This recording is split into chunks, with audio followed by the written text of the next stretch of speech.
যোগ দেওয়ার উদ্দেশ্য হলো আল্লাহকে আমি বিশ্বাস করে, আল্লাহকে স্মরণ করে আমি এই কারণ হলো আমি বিএনপিতে 7 নম্বর ওয়ার্ডের সাধারণ সম্পাদক ছিলাম। থাকাকালীন আমি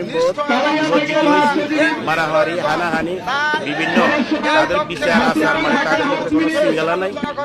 নির্যাতিত হইয়া কোনো শৃঙ্খলা নাই, কোনো রকমের আন্তরিকতা তাদের প্রতি কোনো ভালোবাসা নাই। একজনকে কেউ মানে না, না মানার কারণে আমরা দল বল দিয়া লোকজন নিয়ে টাকা পয়সা খরচ করি, লোকজন নিয়ে যাই, যাওয়ার পরে আমাদেরকে লাস্টে আমাদেরকে মারি, আমাদেরকে মারি ওরা কি ওরা আওয়ামী লীগ থেকে আসে, থেকে আসে, ওরা রাত্রে রাজনীতি খরচ জমা, যে কোনো আমরা অনুষ্ঠানে আমাদের কোনো মূল্যায়ন থাকে না, আমাদের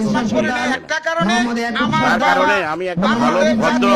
ভদ্র একটা ভালো দল, একটা সম্মানী দল, যে জায়গাতে আমার সম্মান থাকবে, সম্মান থাকবে, আমি ইনশাআল্লাহ আমার জনদল নিয়ে আমি যোগ দিয়ে দিলাম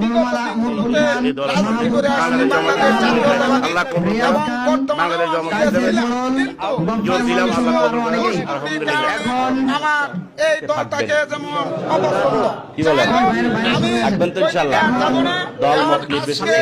আমি আওয়ামী লীগের ভাইদেরকে বলবো, যারা নীরব আওয়ামী লীগ করেছেন, মানুষের উপর অত্যাচার করেন না, জুলুম করেন না, নির্যাতন করেন না,